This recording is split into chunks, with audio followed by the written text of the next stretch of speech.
Liverpool interested in Antoine Semenyo, but they'll have a fight on their hands if they do go in for him, because Manchester United and Manchester City are both in the race to sign him, and no doubt more clubs as well lining up. He's got that release clause, hasn't he? £65 million, which kicks in January. It's your old club, Dan. What do you think happens with Semenyo? Does he go in January?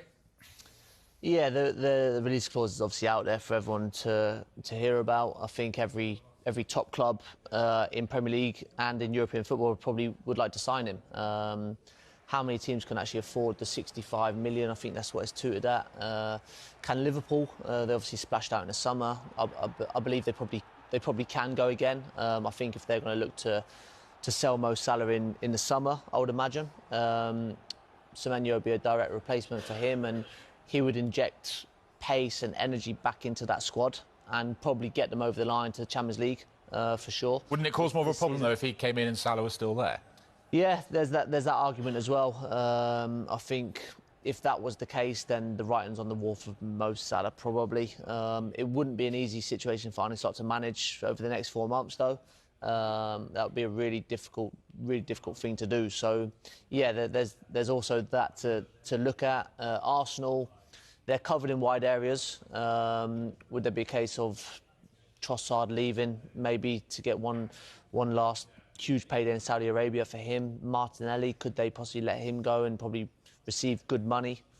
I don't know. There's question marks on a lot, but Antoine Semenyo, what we do know is a fantastic player who would improve a lot of teams.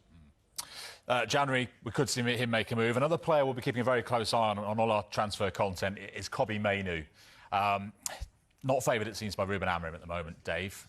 Do we sense that he could be on the move, even if it's a loan in January?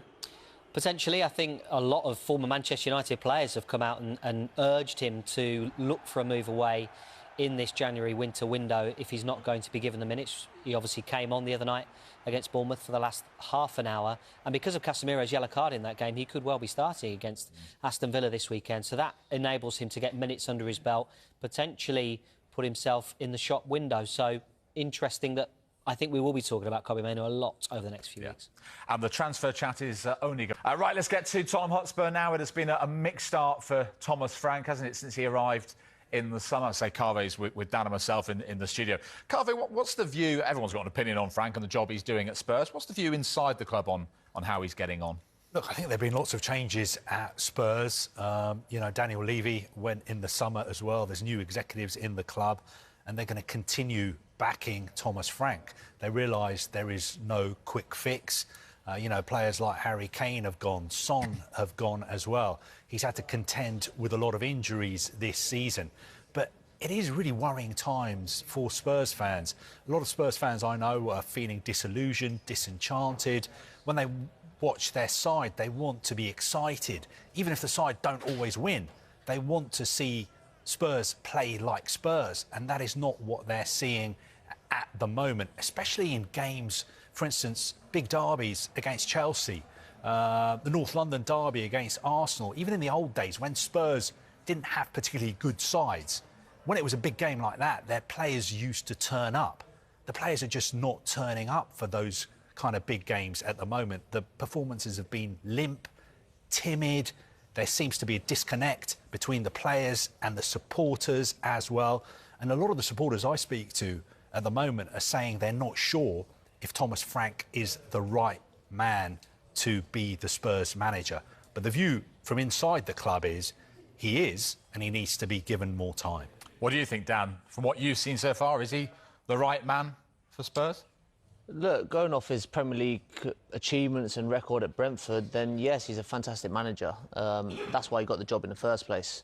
Yes, it hasn't worked out as well as probably everyone hoped as yet, but like Harvey said, they've had injuries. Kulusevski's a big loss. Just to change it up with Kudos a little bit, he's played a lot. Dominic Solanke, they spent big money on him and he's been injured all season. So there's two big players that they're missing. Yes, there's probably a little bit of discontent with the fans and maybe a few players. Obviously, you see a couple of weeks ago, a couple of players walked past Thomas Frank. I don't want to read too much into it. I don't think there was too much into it, but there is something there that's not sitting right, and there's not It's not 100% camaraderie between players, manager, fans right now. But we know how quickly it can change, and a few wins can do that. I think obviously results against Arsenal can really help, and it didn't quite manage to do it. But yeah, a couple back-to-back wins in the Premier League can creep you up the table, like I said earlier. But yeah, it's not all rosy at Spurs yet. Yeah, because in the last few months, I mean, they've been losing more games than they've been winning. And actually, if you look at in their last 11 games, in 9 of those games, their XG, their expected goals, was less than 1. Is the way the team's been playing in some ways as big an issue as the results? That's probably it. You want Tottenham to be on the front foot, especially home games. And I watched a few of their games, and especially a few weeks ago against Chelsea, there was nothing there. They're the games that you want to get up for. They're too easy to get beat. They're not. They don't want to go forward with numbers and put a cross in the box. There's no one attacking the ball. They don't have a clinical striker. That's the problem. I think when you look at goals like that, which kind of sums where they are at the moment, which doesn't help. You go behind and then it's an uphill battle. Forest are obviously good at home. Their form this year has been a bit indifferent, but yeah, Tottenham need to get on the front foot. They've got good players, fast players, attacking talent, and they need to start showing it more. They've got 22 points from 16 games, which is actually one less than they had at this stage under Ange Postecoglou last season. It's the lowest they've had at this stage of a Premier League season since 2008. You said the club are behind him still, Kobbie. Do you feel January is going to be important for Spurs? I think it will be, but I think it's going to take more than just one window to address the problems that Thomas Frank has with his squad. I was speaking to our Tottenham reporter, Michael Bridge, yesterday, and he's on his sickbed at the moment. Get well soon, Michael. Yeah, he feels terrible. He's been off work for a few days. Nothing to do with Spurs, obviously. Well, that's what I said to him. I said, God, is this to do with Tottenham or have you got the flu? But look, when he starts talking about Tottenham, he sort of, the energy comes back to him and he was starting to feel better and be a lot more passionate.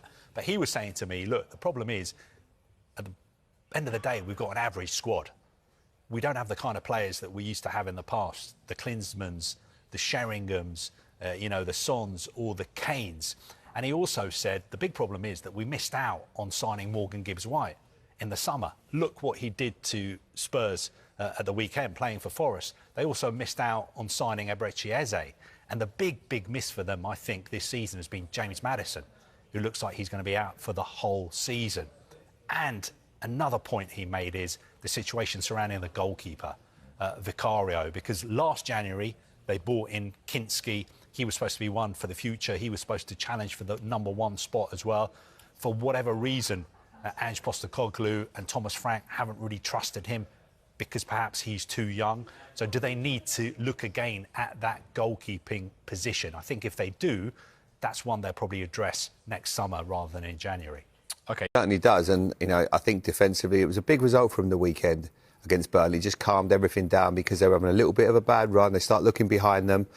I mean, the number 8, Wilson, we should almost give him the man of the match before the game starts. He's been that good. The moments that he's producing, the goals, the assists, he's been an absolute revelation this season.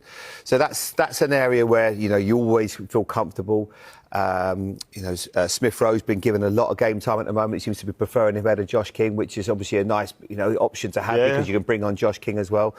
And if we look if Kevin plays on that left-hand side, he's up against Lewis Miley, and if Lewis does play there, he's a central midfield player. The last thing he wants to do is get in one-on-one situations. So the advice would be, can we get it out to him as quickly as possible? And let's test that situation, see if we can get some success, because he probably doesn't want to be in one-on-one situations too often. So I feel that might be an area where Fulham can get some joy.